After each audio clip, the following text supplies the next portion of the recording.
भारत एक अपवाद इसलिए क्योंकि यहाँ के माँ बाप नर्सरी से चाहते हैं कि बच्चा अंग्रेजी बोले। 10th, 12th, IIT, नीट, यहीं से वो कहानी शुरू होती है। 20 वर्ष के बाद व्यक्ति सामाजिक चुनौतियों का हिस्सा बन जाता है।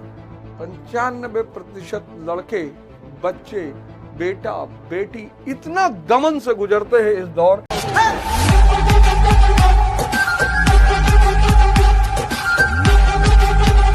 ईसा मसीह से शैतान ने कहा कि तुम भगवान के बेटे, उन्होंने कहा हाँ, तो बोले इस पहाड़ पर चढ़ के नीचे कूद जाओ, भगवान तुमको बचा लेगा। बोला बचा तो लेगा, पर मैं अपने पिता की परीक्षा ही क्यों लूं? बोले सही कहते हो तुम, तो बचा लेगा, पिता है मेरा, लेकिन मैं अपने पिता की परीक्षा ही क्यों लूं?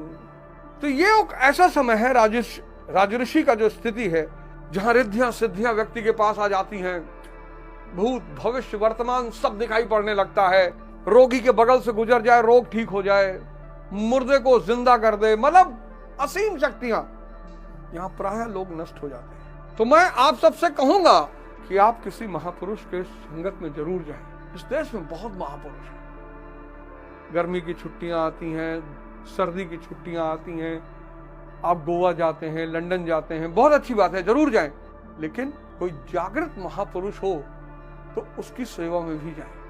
एक दिन के लिए जाएं। आप उसके ऑरा में आएंगे, आपकी सांसें सध जाएंगी। हो सकता है उसकी कृपा आप पे बन जाए और सांसों से चीजें मन में आ जाए। 15 साल के बाद एक जीवन शुरू होता है।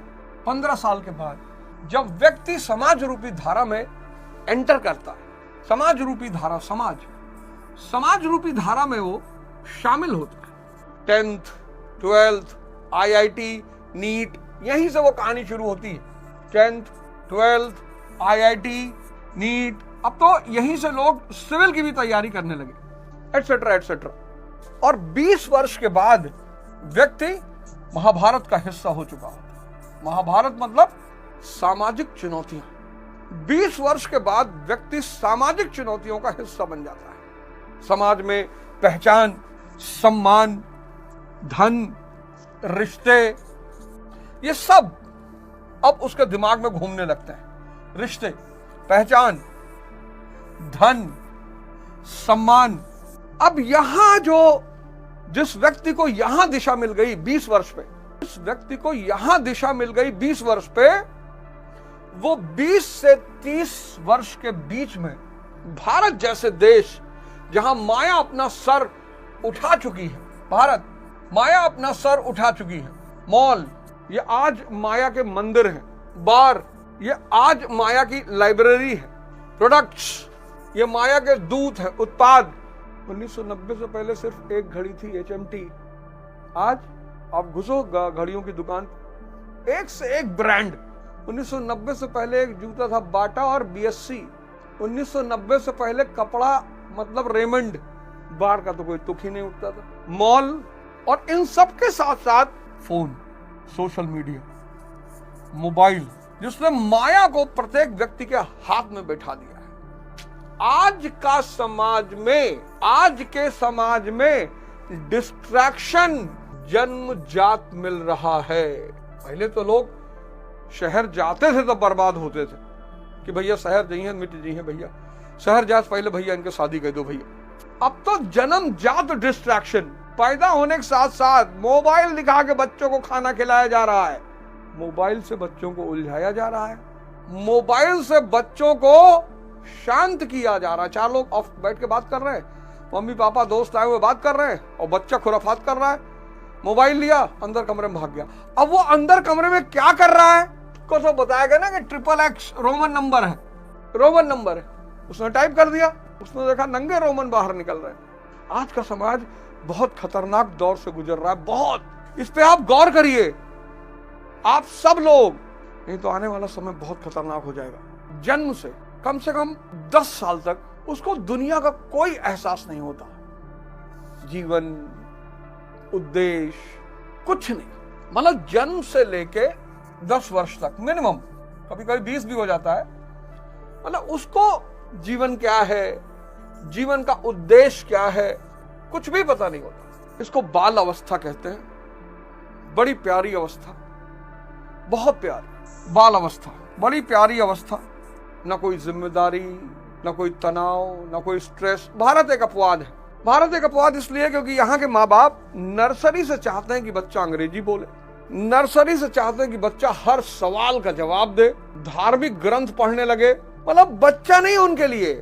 मैं जितने घरों में जाता हूं, ज्यादातर घर के लोग कहते हैं सर हमारा बेटा 1 में है, 1 में सारी टेबल आती है इसको। लो नहीं आती है तो बहुत अच्छी बात है। यहाँ इतने बड़े बड़े पदों पे लोग बैठे, उनको टेबल कुछ आती ही नहीं। ये बड़ी प्यारी अवस्था है। इसमें अगर बच्चे को संस्कार दिखाया जाए, बताया ना जाए, मेरी बात गौर से सुनिएगा, इस फेज में अगर बच्चे को संस्कार दिखाया जाए, क्या दिखाया जाए? संस्कार, तो वो उसके लिए बहुत अच्छा साबित होता है। जैसे मैंने कई बार इस बात का अनुभव किया कि अगर मैं बैठ के पढ़ रहा हूं तो मेरे बच्चे भी मेरे साथ बैठ के पढ़ते हैं। कहने की जरूरत ही नहीं, कहने की जरूरत ही नहीं। अगर मैं बैठ के पढ़ रहा हूं तो मेरे बच्चे भी बैठ के पढ़ रहे हैं। लेकिन यहां पर संस्कार सिखाने की कोशिश की जाती है, वो भी जबरदस्ती। 95% लड़के, बच्चे, बेटा बेटी इतना दमन से गुजरते हैं इस दौर, इतने दमन से। घर में परिवार दमन करेगा, माँ बाप दमन करेंगे, स्कूल में टीचर दमन करेगा, सब। ये दमन 15 साल के बाद जहर बनना शुरू हो जाता है। 15 साल के बाद शक्ति आनी शुरू हो जाती है, शारीरिक। इसके बाद संभाल पाना बहुत मुश्किल हो जाता है। मतलब जन्म से 20 साल, जन्म से 10 साल संस्कार दिखाया जाए, सोचना सिखाया जाए, लिखना सिखाया जाए, खेलना सिखाया जाए, बताया ना जाए। जन्म से 10 साल, मतलब जन्म से 10 वर्ष तक उसे चीजें सिखाया जाए, सोचना सिखाया जाए, खेलना सिखाया जाए, लिखना सिखाया जाए, देखना सिखाया जाए, ये सब चीजें सिखाई जाए। दबाव नहीं कि बेटा रिक्शा वाले को कोई न्यू ईयर पे कार्ड दे रहा है, नहीं, मिठाई का डब्बा नहीं, गिफ्ट नहीं, क्यों? ये दिखाया जाए। 10 से 20 वर्ष का जो जन्म है, यहां उसे योग और ध्यान से जोड़ना शुरू किया जाए, शिक्षा के साथ साथ शारीरिक शक्ति और मानसिक शक्ति। और 20 वर्ष के बाद जब वो जीवन के महाभारत में कूदेगा, 20 वर्ष के बाद जब वो जीवन के महाभारत में कूदेगा, उसको सोचना आता होगा, उसको खेलना, लिखना, देखना, शारीरिक शक्ति, मानसिक शक्ति, इन सारी शक्तियों के साथ जब वो समाज की महाभारत में कूदेगा तो कलाम बनकर निकलेगा, गांधी बनकर निकलेगा, अंबेडकर बनकर निकलेगा, किरण बेदी बनकर निकलेगा। हम क्या करते हैं? हम कहते हैं पढ़ो। 20 वर्ष के बाद उसके पास जीवन में सिर्फ एक चीज होती है, डिग्री। कुछ की बहुत अच्छी होती है, 90, 95, 97, 98, लेकिन आंतरिक शक्तियों का अभाव होता है। और इस आंतरिक शक्ति के अभाव के परिणाम स्वरूप उसकी ऊर्जा आपके सांसों को पकड़ेगी। तो ज्ञान सबसे पहले कहां आएगा? सांस, सुरा, फिर मन, फिर इच्छा, फिर क्रियात्मक रूप। शमशान में डर क्यों लगता है? वहां भूत है? नहीं, वहां जो भी खड़ा है वो उदास खड़ा है। शमशान में डर सिर्फ इसलिए लगता है क्योंकि वहां जो भी खड़ा है वो उदास है, दुखी है। शमशान एक ऐसी जगह है जहां निगेटिव वाइब्रेशन का बोलबाला है, इसलिए शमशान में डर लगता है। देखो वाइब्रेशन कितनी बड़ी चीज है। और मंदिर में अच्छा क्यों लगता है? क्योंकि सभी उत्साहित हैं, खुशी है। लोग कहते हैं ना कि भैया मंदिर गए और इतना बढ़िया लगा, भैया भगवान को दो। भगवान, मूर्ति पूजा तो एक बहुत बड़ा साइंस है। मूर्ति पूजा भारत में एक बहुत बड़ी साइंस है, बहुत बड़े विज्ञान का हिस्सा है। भाई स्वामी दयानंद सरस्वती ने मूर्ति पूजा का विरोध किया, ब्राह्मण है। कबीर निर्गुण, तो इसका मतलब मूर्ति पूजा नहीं करनी चाहिए? नहीं, मूर्ति पूजा भारत में एक बहुत बड़ा विज्ञान है।